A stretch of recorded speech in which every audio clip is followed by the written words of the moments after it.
Police have not left this scene in the home since last night, but this is just part of the investigation. Elsewhere, investigators are searching for Jalonie Jenkins, and each hour that passes without him in police custody, people here grow increasingly anxious.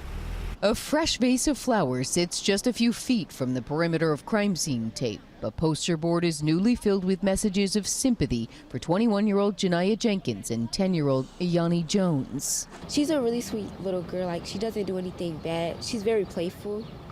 And she has a bright spirit. My kids go to school with them, so they couldn't even sleep. We were talking about it all night. Protected by rubber gloves, investigators are still picking through the blood-stained family home in Streamwood, where neighbors say Eyani and her older sister were found murdered 24 hours earlier on Wednesday evening. Dive teams spent the day scouring a pond and the ground nearby in a Bensonville park.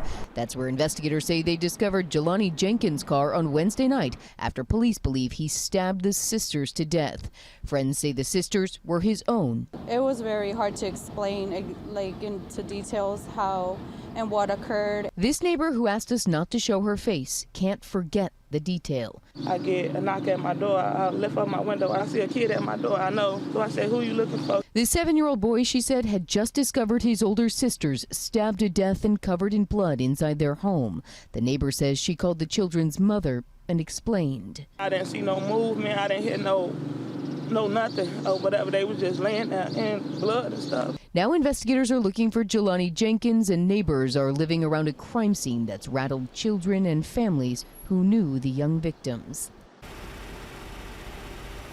Streamwood police last posted an update about 5 hours ago, and at that point they said they were still looking for Jenkins, who they say is dangerous. People who live in this neighborhood say they won't feel better until he's in police custody.